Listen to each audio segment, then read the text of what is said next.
Assalamualaikum warahmatullahi wabarakatuh. Pada kesempatan ini perkenankan saya menyampaikan demonstrasi kontekstual modul 31 analisis dan refleksi hasil wawancara. Saya Haruna Rosid, calon guru penggerak angkatan 5 Kabupaten Banjarnegara. Dalam tugas wawancara, saya mengambil narasumber 3 orang.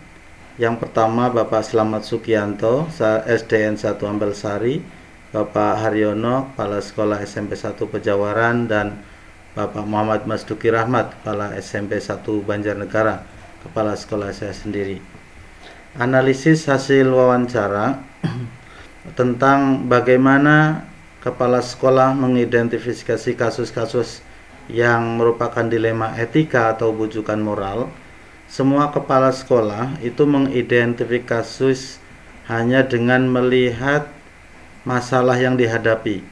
Tetapi kepala sekolah tidak sampai menyebutkan bahwa masalah yang dihadapi itu masalah tentang hal yang sama-sama benar atau dua kebajikan yang sama-sama benar tapi saling bertentangan. Jadi hanya sampai pada melihat permasalahan saja. Kemudian yang kedua, bagaimana Anda menjalankan keputusan di sekolah Anda? Masing-masing kepala sekolah memiliki jalan yang berbeda dalam mengambil keputusan.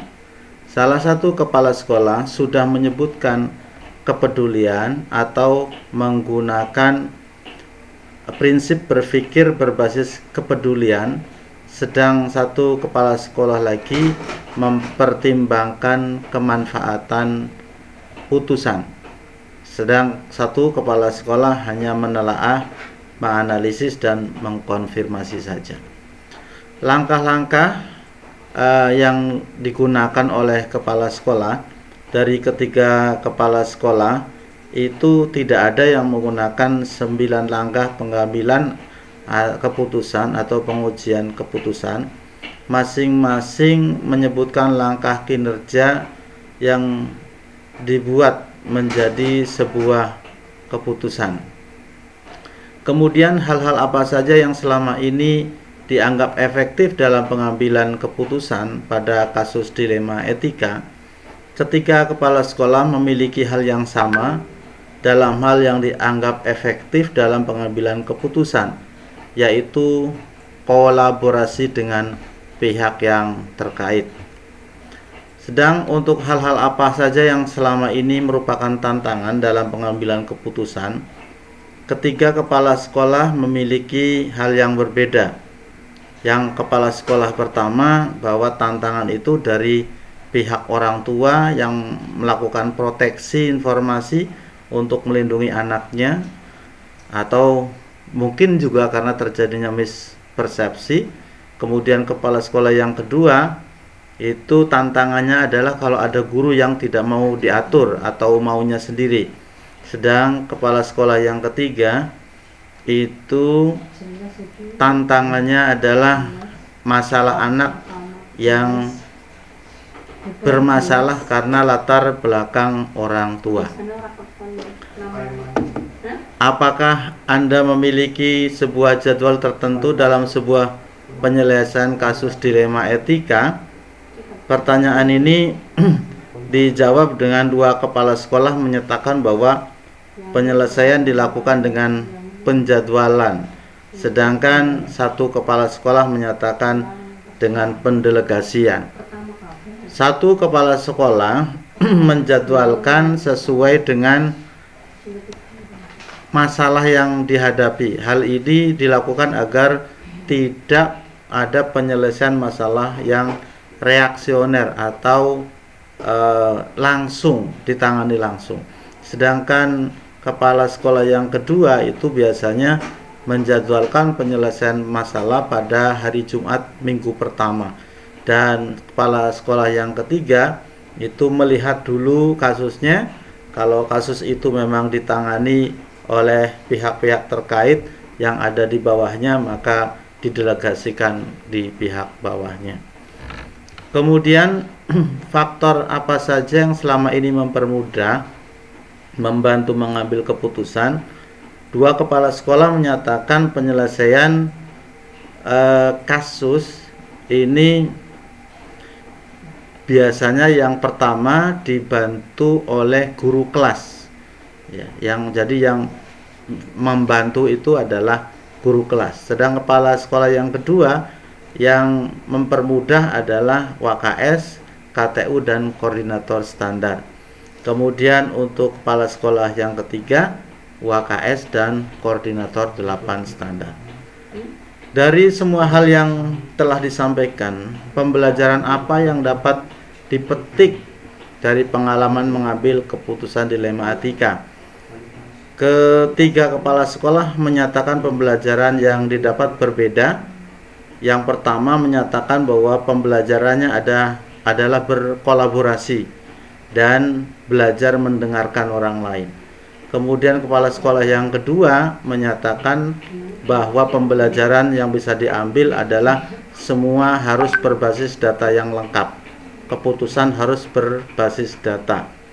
Nah, kemudian yang ketiga, pembelajaran yang bisa diambil adalah bahwa memahami orang lain itu tidak mudah. Untuk selanjutnya, saya akan melakukan refleksi. Hasilnya adalah yang pertama, hal yang menarik dari wawancara saya dengan 3 kepala sekolah adalah masing-masing kepala sekolah memiliki cara tersendiri dalam menyelesaikan dilema etika yang terjadi di lingkungan sekolahnya. Tidak ada yang menyebutkan paradigma dilema etika, prinsip dasar dalam pengambilan keputusan, maupun 9 langkah pengambilan dan pengujian keputusan. Sehingga setelah wawancara, saya memiliki pertanyaan, apakah diperbolehkan dalam membuat keputusan tentang dilema etika, seseorang kepala sekolah tidak menggunakan 3 prinsip berpikir dan 9 langkah pengambilan keputusan, tetapi menggunakan cara lain, misalnya manajemen konflik dan sejenisnya. Yang kedua, dari 3 kepala sekolah yang saya wawancarai, masing-masing memiliki persamaan dalam meneliti kasus, apakah termasuk dalam dilema etika atau bujukan moral. Ketiganya menyampaikan dengan cara melihat atau mengidentifikasi masalah yang dihadapinya. Namun, dalam langkah membuat keputusan ada perbedaan. 2 kepala sekolah menyampaikan dengan komunikasi efektif, sedang 1 kepala sekolah dengan memfungsikan hierarki kewenangan dalam penyelesaian masalah. Ketiga pemimpin tersebut yang menonjol adalah kepala sekolah yang kedua yang sangat peduli dengan gurunya. Dengan harapan jika sekolah peduli pada gurunya, guru akan memberikan yang terbaik bagi sekolah. Kepala sekolah ini menurut saya menerapkan 2 prinsip sekaligus, yaitu berpikir berbasis rasa peduli, tetapi juga memikirkan masa depan atau prinsip berpikir berbasis hasil akhir. Yang ketiga, rencana ke depan, kepala sekolah ketiga-tiganya akan melanjutkan pengambilan keputusan sebagaimana yang sudah dijalankan. Namun, ketiga-tiganya akan mempertimbangkan jenis masalah yang dihadapi, waktunya kapan, dan pihak-pihak yang terlibat.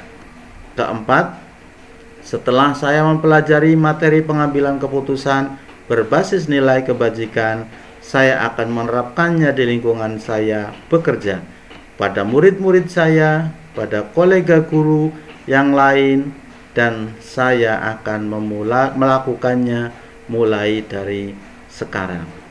Demikian analisis saya terhadap hasil wawancara dan juga refleksinya. Terima kasih atas perhatiannya. Assalamualaikum warahmatullahi wabarakatuh.